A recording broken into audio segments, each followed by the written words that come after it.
Nagkabuo ng sobryo.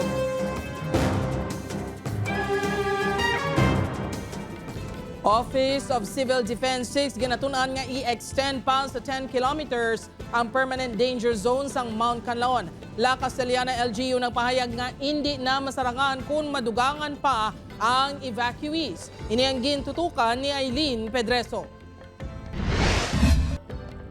Wala karon ginadula sa Office of Civil Defense 6 ang posibilidad nga magpatigayon sa mass evacuation. Samtang padayon nga ginamonitor ang forecast ng pag-asa sa lakat sang panahon nga posible mag-aapekto sa mga lugar sa palibot sang bulkan kapag ulan-ulan nga magaresulta sang lahar flow. Kung matabo, igarekomenda sang OCD-6 nga halin sa 6 kilometers, i-extend sa 10 kilometer ang permanent danger zone sang bulkan.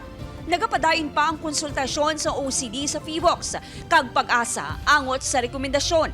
Apang nagakabalaka ang Castellana LGU nga kung matigayon, hindi na masarangan ang pagtatap sang dugang pa nga evacuees. Ini ang may pinakamadamo nga numero sang evacuees sumalin sang naglupok ang bulkan sang December 9.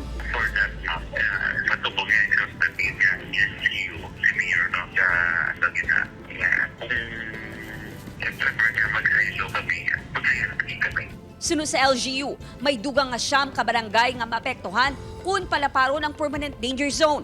Isa sa mga solusyon, amo ang pagsaylo sa evacuees sa Mamaylan City kung sa diin may 10 cities.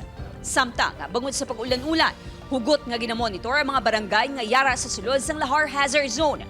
Apang ginklaro sa PHIVOLCS nga kabayan lang ini sang preparasyon kag hindi kinahanglan nga magpanik ang mga residente. Ang mga list of barangays para doon sa worst case scenario naton.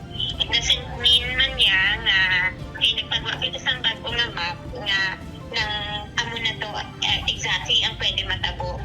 Upod Garuel Banggoy, Eileen Pedreso, Western Visayas.